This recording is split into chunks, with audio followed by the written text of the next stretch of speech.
Docteur Moussa Oumarou, coordonnateur général du Conseil des imams et dignitaires musulmans du Cameroun, ancien de l'OCI, Organisation de la Conférence islamique, qui est devenue Organisation de la coopération islamique, et diplomate donc. Maintenant, je gère la structure qui a 3 objectifs, on va en parler. Et le Cameroun en Afrique centrale, ce n'est pas l'Afrique de l'Ouest. L'islam est d'abord malikite, et puis maintenant, de plus en plus, avec l'influence de certains pays, nous commençons à avoir d'autres courants, courant saoudien, courant turc. Mais la société s'organise plus ou moins. Il y a plusieurs associations islamiques à des niveaux différents. Et nous sommes conseil des imams et dignitaires musulmans du Cameroun. On s'est dit, quand je suis rentré en 2006, je me suis dit que l'islam est absent sur la scène nationale et qu'il faille travailler en termes de communication, en termes de réforme même de l'islam. Et c'est ainsi que nous avons créé, à la suite des émeutes au Cameroun, on appelle ça émeute 2008 de la faim, nous nous sommes dit qu'on n'a pas entendu la position des musulmans. Les musulmans camerounais se confinent dans les mosquées. Or, l'islam que nous prenons, c'est l'islam social. C'est l'islam qui s'exprime dans la société. Et c'est pourquoi il y a 2 mois, j'étais ici en visite privée et je me suis approché de COSIM. J'ai rendu visite, on a eu une séance au travail. Nous avons apprécié la politique de COSIM. Nous avons apprécié beaucoup plus son action sur le terrain et nous avons apprécié beaucoup plus encore le leader, le président Cheikh Fofana. J'ai entendu parler de lui depuis que j'étais étudiant et Dieu m'a permis de le voir.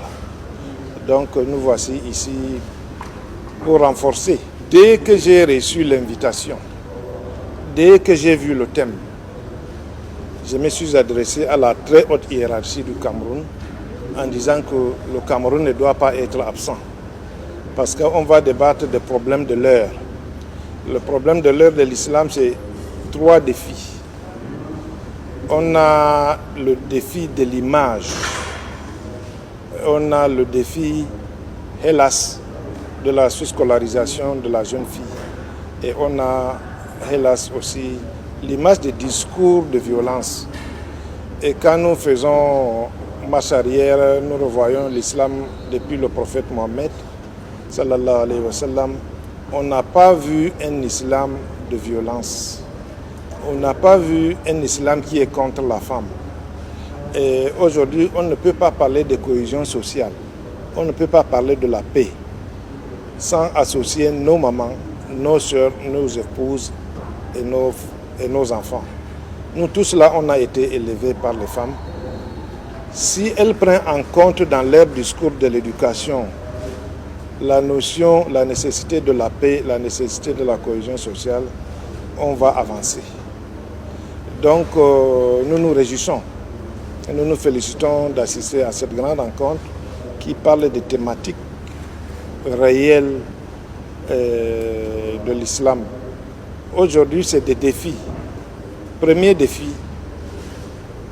c'est triangulaire le défi. Il y a le défi des discours vers l'autre société. Nous devons quitter le confinement de musulmans dans sa mosquée vers la société, vers l'autre société. C'est nous les musulmans même qui disons que le prophète est envoyé sallallahu alayhi wa sallam à toute l'humanité. D'où vient-il que nous le confisquons? C'est aller vers l'autre. Et c'est le discours d'aller vers l'autre qui est important. C'est le discours de sécuriser l'autre. Et non pas le discours que nous observons jusqu'à présent, nous constituons en contre-société. Ça ne nous avancera pas. Bon, d'abord, je ne veux pas aborder sans problème, sans faire le nécessaire. Nous avons l'islam au Cameroun basé sur la paix, sur le vivre ensemble, impulsé par le président de la République, son Excellence Paul Biya, qui vient, le dernier pèlerinage ici, d'accorder une subvention non institutionnelle d'1 milliard pour combler l'ajout de 300 000 par pèlerin. Également, nous ne pouvons pas venir ici sans adresser notre gratitude, notre expression de gratitude au président Alassane Ouattara, qui a donné l'onction pour que cette assise qui regroupe beaucoup d'Africains, pour donner un discours d'apaisement, nous ne pouvons pas ne pas le remercier particulièrement. Maintenant, revenant à Al-Bayan, j'ai été agréablement surpris. C'est vrai que je n'aime pas le mot, ce terme agréablement surpris que tout le monde utilise. J'ai écouté et je crois que lors de mon entretien lundi avec le président Fofana, je vais lui suggérer que nous voulons avoir une radio, je n'aime pas le mot islamique, une radio musulmane au Cameroun, l'équivalent d'Al-Bayan. Et nous voulons profiter de l'expertise d'Al-Bayan pour que